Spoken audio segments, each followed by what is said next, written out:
natalo na namin sila dati, for sure, kailangan naming makahanap ng paraan paano sila matatalo ulit ngayon. And speaking of, baka maging factor din to dahil for our side selection, blue side ngayon yung TLPH. So, madali ba na nating masabi ngayon na may factor ba talaga? Kasi naglabas na ng stats yesterday for the totality of season 15. Pero pwede kasi siya pala magbago. Yeah. Kasi nga yung ano natin, yung mga heroes natin ngayon, parang hindi mo malaman kung ano bang mas maganda ngayon. Oo, parang kahapon nakita ko yung post ni Uomi, no, na after week number 5, 51.47 ang win rate sa blue side, habang sa red side ay 48.53. So, ngayon, parang malalaman natin na medyo May mas edge. nananalo yung blue side. Kasi nga, again, dun sa paglabas nung Kalia, definitely sobrang power pick. Kasi kung hindi naman re-respetuhin ng red side, kayang-kayang kunin agad. Oh, parang ano kasi siya, autoban. Yes. Parang may slot ka agad na Ayun na nga. magamit na. Ayan na. Gaya na sinabi natin, hindi natin makikita si Kalea dito kasi yesterday parang nagkaroon pa ng liberty yung mga teams for first Yes. game. Yung mga first games natin yesterday ay talagang nakuha yan. Mabilis na nagiging drafting ng dalawang teams. So the usual pa rin, no Matilda, no Fanny, and Phobius para kay Coach RC, para kina Coach Trevor Louie. naman, Jushin, Kalea, and probably Louie nga kasi open na lang natin lahat ng mga jungle. Yeah. Meron pang Joy and even Suyu. Oh, Yes. yung gold lanes din available din yung mga Harit, Granger, and laging yan talaga yung nagiging palitan. And sa ngayon kasi willing na yung mga teams na mag-let go doon sa apat na nabanggit ko na hero. Kasi nga naman, kahit ano doon, for sure, sobrang kabisado nila, di ba? Yeah, nandun din tayo sa fact na minsan kasi sa draft, no, either irerespeto mo kasi super power pick ng kalaban or super lakas sa meta. So yung Louie na conversation ay definitely for contention for TLPH considering that this is the Clash of the Titans. And so far, yung mga successful runs ng TLPH even last season ay laging may Louie ni Sanji and the Jawhead also of JP in the previous weeks. Ang dami na nababanggit ng mga hero, no? Pero ang hindi pa rin talaga nagbabago yung prioritization probably pagdating dito sa jungle. And interestingly enough, Harit. parang factor yung mga new heroes na pwedeng tutukan dahil medyo mabagal yung talagang pagpili Oo. ng mga coaches natin ngayon. Kasi it's a matter of trading na to. Sinong mananalo? Sinong mas may better trade? Mas may... Ayun. Ayan na. Ay! Gusto ko lang banggitin, no, maganda yung pagkakaban ng Harith coming from Coach Trevor. Kasi in a way, binebate nila yung TLPH na okay, binan namin yung Harith, ibig sabihin Granger na lang yung natitirang strong sa gold. So kung kukunin nyo yung Louie, may iwan sa amin yung Granger +1, so that's either the Joy or the Suyu. Oo, makikipagpilaan sila dito. Or pwede naman silang pumunta sa ruta na okay lang, sige, wag muna natin kunin yung jungle, unahin natin yung Jawhead, unahin natin yung, of course, itong Granger. Pero pipili sila dito. Minsan kasi mga XP na flex yung Jawhead nilalagay nga. dyan. Ayan na, Jawhead. Okay, so parang may kita natin ngayon for the heroes ngayon na very specific pa talaga kung sang role. Medyo nawawalan na tayo dun sa identity na dati kasi mga flex picks. Yeah. Yung hindi natin alam ngayon, very specific na talaga. Suyu. May kita natin ngayon, Suyu ay kukuhanin na nga ano yung next na hero for TLPH. Right now, TLPH open pa naman yung Gatot, open pa yung Hylos, open pa rin kung bet na nilang kumuha ng Irithel for Oheb. Moskov, Kaya lang, gano'n? Irithel Moskov actually. Pero pwede pa nilang i-second phase si Oheb. Although, nandun tayo sa usapan din dati, no, na si Super Marco ang tendency, second phase siya ng draft, at least for last season. Pero ngayon dahil super daming power picks, naangat na talaga siya dun sa first phase. Oo, sobrang importante Hylos nito. nga. Hylos, Oh. ready ang Team Liquid Philippines na kumbaga, makipaghagil dun sa gold lane. No? Tsaka ano, para mabilis din, di ba, ang problema mo minsan sa Louie, ang hirap patamain nung sa Joy. duality Joy. para madiretso na agad. Pero ito, malikot na hero naman yung kukuhanin ng Team Falcons. And normally nakikita natin with the Joy, parang there's a lot of potential with Badang. Yes. So pwedeng kuhanin din yata siya ng TLPH dito, not unless may Iban. iba silang gustong gawin or iban ng Team Falcons. Right now, kung mag-ban ng Valentina, yun yung setting up for the Lucas. Ito yung binabanggit kanina ni Kuya Burrito na ban ng Moskov kasi yan yung possible pick. Irithel also. So, right now, mag-zero in na sila doon sa mga heroes ni Master. Pinagsama ko na si Ogwen Okay. tsaka si Few. Idol ng mga kids. Kasi pwede na silang mag-ban ng Cecilion, Valentina, or pwede silang far sa Cecilion. Oo nga, no? Again, tumataas na rin ang prioritization sa Cecilion. Natin Yeah. na nga rin ng Team Liquid Philippines. Kasi nga naman ito yung babalanse sa lineup ng Team Falcons. May early game damage na sila. Yes. Tapos kailangan na lang nila ng mid to late game na aangat doon sa kanilang lineup ngayon. Iritel, pwedeng pukusan na dito ng Falcons or kahit yung mga ano eh. Kasi parang naisip ng Team Liquid, okay naman kami. Naglabas naman kami ng Bruno na napagana rin ni Ohem nung Yes. nakaraan. So I think para sa Team Falcons, maganda nga naman na pupukusan nila yung goal day dito. Oh, ayan na. Nako, si TTO. Oh, tinanggal na nga talaga nila dito yung... Mahirap din talaga kasi mag-joy. Yeah. Lalo na pagka yung nawalan ka ng dash, Oo. tapos biglang may pader, ang comms dyan, uy, nauntog, walang dash. Di ba Kasi normally ganun? dati yung electrifying beats ay Immune, habang nagkakasi yung electrifying beats, immune ka the entire time. So now, yung unang pindot ng electrifying beats na lang yung may immune. So definitely, iniisip ko though, for TLPH, what if i-flex nila yung Hylos, tapos kumuha sila ng something like a Franco or Akaja Oy. na hero din ni JP. Bumabalik na ba talaga Diba? ang mga heroes like Franco and Nakaja? Well, to be fair, may era tayo noon na pag may joy automatic, it's either Franco Or or Kaja. Kaja. Yeah. Oo, parang yung kasi yung may suppression eh, no? Yung Yes. dalawang hero lang na yun yung may suppress. And remember itong si Dali James, isa sa mga main hero niya ay Yes, Kaja. Kaja. Nilabas natin. Oo, di ba? So ngayon, second phase ng picks, Team Falcons, pwede ba silang kumuha na muna ng XP dito? Ang daming open may Gatot, meron ding, ano pa ba dito? May edit. Lucas actually. Oo. Oh. Glue. Ah. So Wow. far, mataas ang contention rate for Glue. Yeah. Starting yesterday or actually no mga prior week 5 talagang nakikita natin siya kasi dati very seldom parang pili lang siya sa mga players na Oh. talagang nag-glue. Ngayon ay part na talaga siya. So looking at the Carry composition ng TLPH, yeah, pwedeng carry kasi makukunat nga yung nasa front. Tsaka medyo malikot against Granger. Iritel na magit din kanina ni Borito. Yun nga, Carry Iritel yung nakikita kong picks for Oheb. Unless gusto nila mag-Bruno ulit. Actually, gumamit sila ng Bruno nung mga nakaraang linggo. And for Sanford, yun nga, pwede kong isipin na sa kanya yung Hylos, tapos JP yung Franco. Or pwede naman silang kumuha ng hero like a CC na definitely pangharap or Edith para ma-cancel out yung ayan na nga, CC. CC pick. Ano ang kanilang goal din dito? Ayan, Ayan, yung okay. Iritel. Iritel. Mabibilis ang hero ng TLPH dito. Tsaka parang individually kaya nila alone.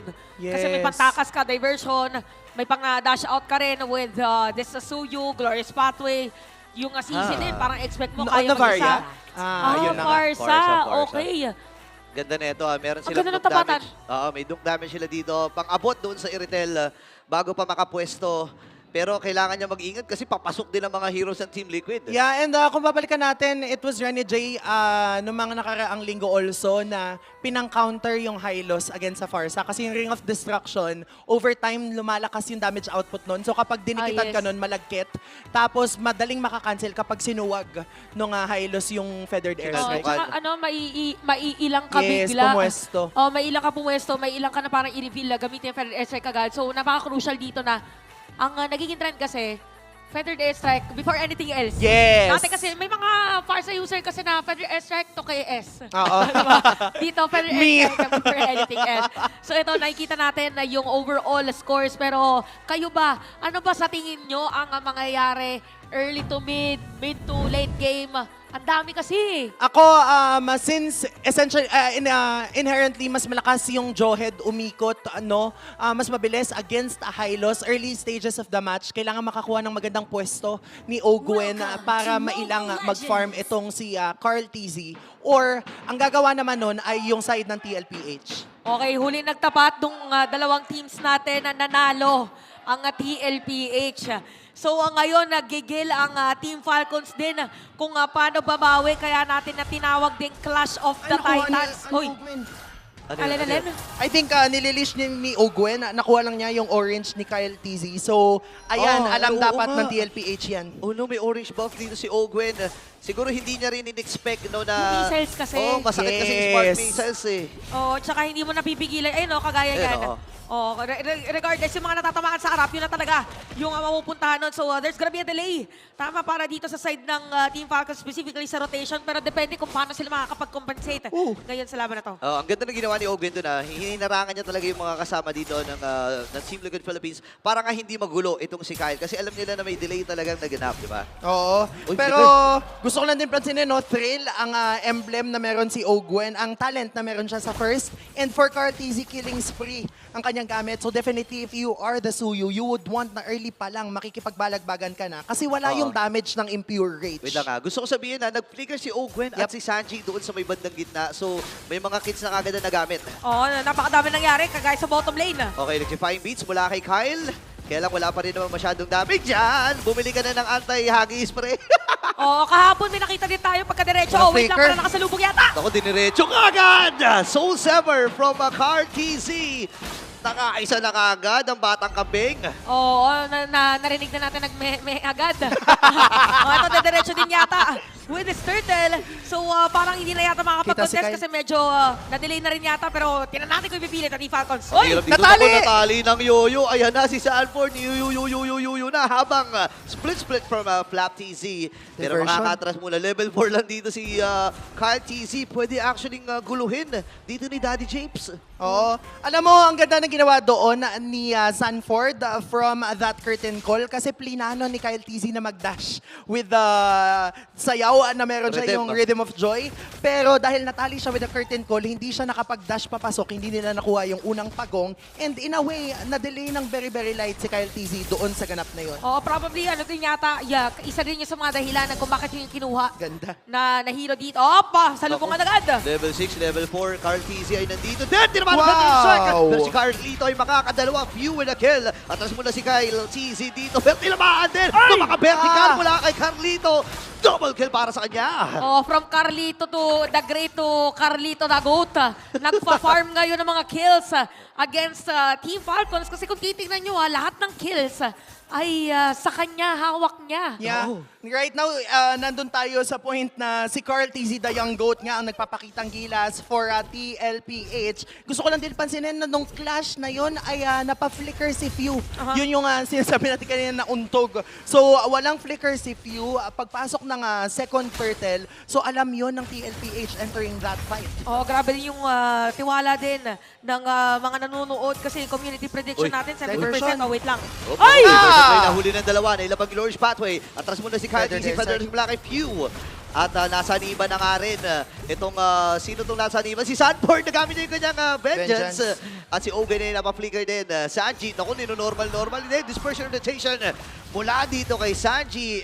The Hamster Mage. At nakalamang na ang Team Liquid. Grabe, all over the place ngayon ng TLPH. At sinong makakapagsabi na parang na-predict na doon dadaan? Yeah. Si Calty, si kanina with that diversion. So, kita natin ngayon na medyo lumalamang na ilan sa mga lanes for TLPH. So far, ito yung dahilan no, kung bakit sinasabi natin kanina na iniisip natin na third ban ng Falcons, yung Louis ni Sanji, kasi all throughout talaga yung pagiging rotating nung diversion play. So definitely, kailangan lang abangan ng Falcon kung saan man mapupunta yung diversion na yon. Okay, speaking of, magkakaroon ba ng diversion play para sa side naman ng Team Falcons dahil kalahati na lang ang buhay ng Turtle. Okay, ilalabag na yung Glorious Pathway dito habang si Kyle naman ay nakabawi doon sa ikalawang pangul ng laban. Few with a kill. Ngayon ay bato na nga rin at nakasabi si Black TZ. JP is down. And ngayon naman, hahabol pa ba ang Team Liquid? Hindi, iatras nila. Kaya may diversion play na gagawin. Nag-aabang doon sa may gitnang torre si Sanji. Oo, may vision lang naman. Parang nagbigay lang yata din ng vision. Pero grabe naman, fast to react. Ba't yung first... Ay! Oy, ayun na, nadikit dispersion. Grabe! Dyson! Yun pala yun! Akala natin vision lang. Alam nila na dadaan. Oh my Si God. The Young Phenom on that area. Meron pa yata. Okay, Poke! andyan yung mga pokes na naman. Flap! Ang hirap talaga gumalaw pag may dispersion na rotation mula kay Sanji. Pwede Nurse para lang mapugaw. Ang mga miyembro dito ng Team Liquid Philippines. Sanford ay nasa may bandang gitna rin. Tamang yoyo lamang. Ramdam na ramdam natin yung delay. Sanford versus dito kay Flap TC, no? Grabe naman, Sanji, yung nagbigay talaga ng espasyo sa kanila sa mga laban na nagaganap ay dahil doon sa pag-advance ni Sanji, doon sa kanyang mga diversion play. 2 beses na silang nakahuli Oo. doon sa mga ginagawa niyang ganun. Tsaka ano to, parang yun nangyari doon di ba? Balikan natin. Team Falcons sila kakuha ng turtle, pero hindi natin expect na TLPH yung pala yung gagawa ng play. Yes! Yung parang hindi sila nakagawa na, or hindi sila nabigyan din ng mga players, so hindi sila nakakitaan ng Ayan na konting naman. tao. Ayan na naman, Takot! Ayan na naman! Ito na naman. Ay, nakita. Nakalabas yung espada ng Suyu eh. Lumabas, lalabas at alam nila dito. Sabi ni Sanford, sige, laban kaya natin.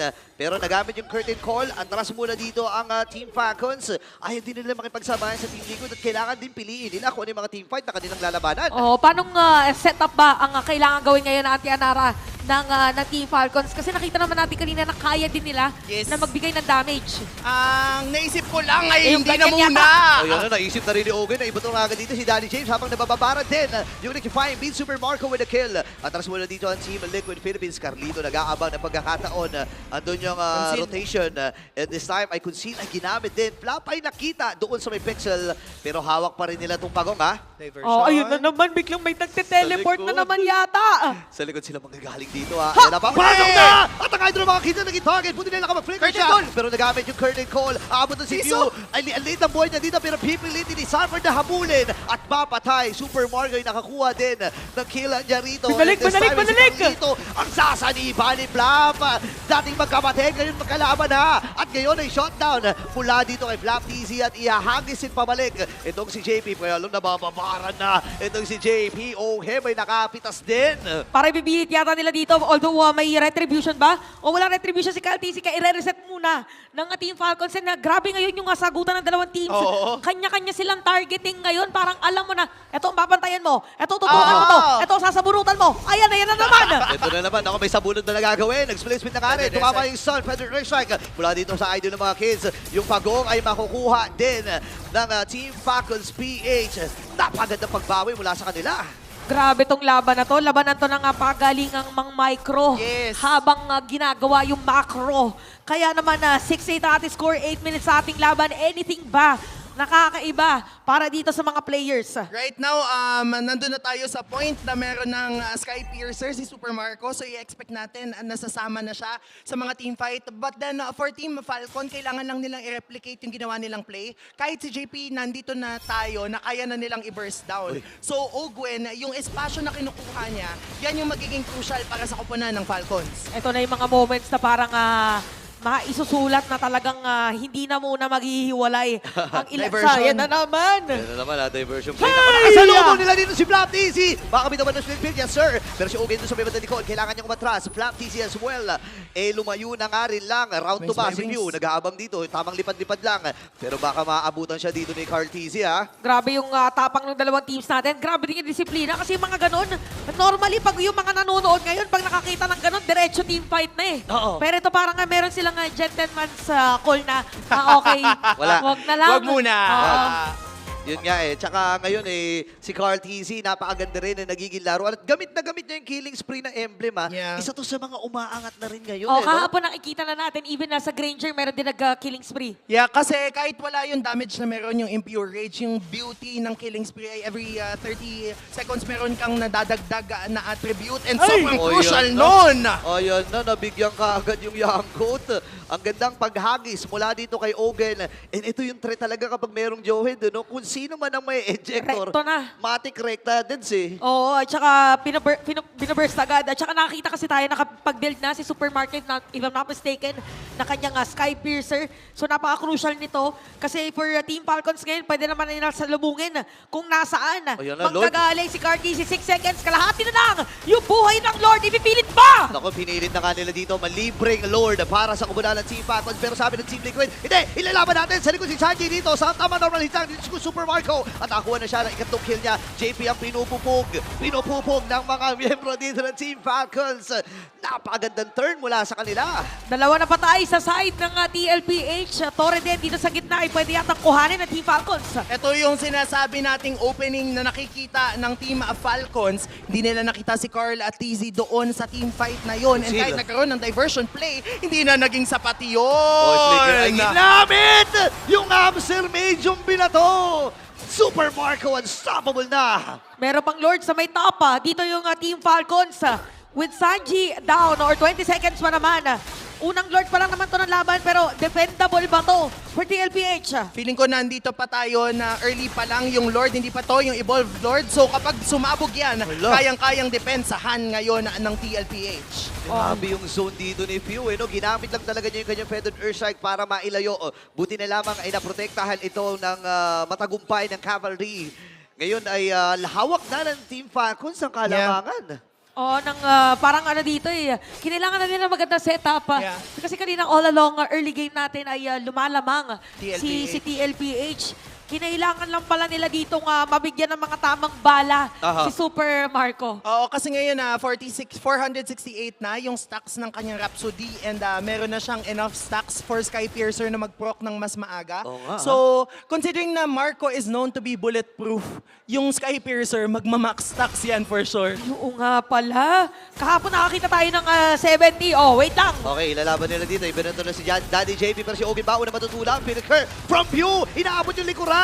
Ogin buhay pa rin. Pero sabi ni Sanford, pipilitin ko pero mabubuhay pa rin. Si Master Naku, naku, Ogin. naku, naku, May naku. diversion play sila na gagawin dito. Nag-aabot Dito lang ng tuloy. pagkakataon. Yung tatlong miyembro mula sa Team Liquid Philippines. Si Super Makmak. Magiging punti na.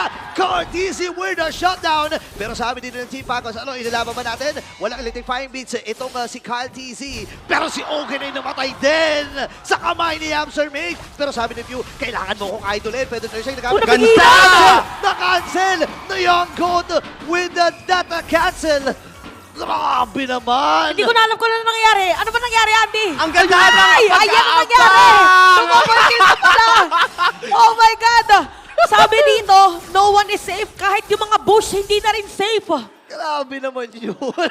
Yung diversion play naging maganda, kaya lang yung pag-aabang ni Carl TZ na mag-cast si Few ng Feathered Airstrike yung mas crucial kasi na-cancel at natuho. At saka kanina, hindi na na-feel ni Super Marco na mayroong tao doon kasi palabas pa lang galing ng diversion. Yes! Tsaka siya nagbato ng Death Sonata. Kaya akala Hindi niya na- walang tao. ata. Oo nga napakaganda nun. Parang tinanong ata ni Pew saan ka ba nagpagupit para maiwasan? Parang yun, eto, bag. Binanatan sa Tapos ulo. yung TLPH, sabi, pre, yan yung nagupit sa akin. Kaya nila hinabol. Hinampas pala nila. Oy, wait lang. Si Flap TZ ay nandito rin. Natamaan ng stun. Kalahati yung Unat. boy ni Flap. Nagamit yung may split. Si Carlito ata magiging target. Hindi makalapit sa Lord. Ang ganda ng pagsampa mula dito. Nakita ni kay Pew! Flap TZ. Habang sa likuran, Superman nakuha ng kill. Hem naman nila kabawi din. Okay, may ipend doon sa pit. Wow! Si Superman nakadalawa na. Grabe ang galawan dito ng Team Falcons. Si Ay! Liquid. At kailangan ng umatras. Dito ng Cavalry. May ipend din. Ang gandang pagagay. Super Marco with the triple. Si JP na lang ang natitira. 17 seconds pa para kay Sanji. Pwede sila mag-transition sa bottom lane. Meron nga silang minion dito sa bottom lane. Parang di yata kung madedepensaan Hala. ni JP. Kaya ba? Or endable ba 7 to? Kasi seconds. una mabubuhay yata is gonna be Endable! Sanji only! Oh no, 3 seconds pa para kay Sanji. At ang Team Falcons ang magwawagi sa game number 1. What a series of events para sa ating match or game number 1 pa lang to. Game number 1 pa lang to pero ganun na agad ang pinakita natin dalawang koponan. All along akala natin lamang yung TLPH. Kinailangan lang pala ng magandang ejector. Even yung Yes. napakahabang team fight kanina na parang nagmala arcade na tag team na talagang dumating na lahat. Yung mga nabuhay dati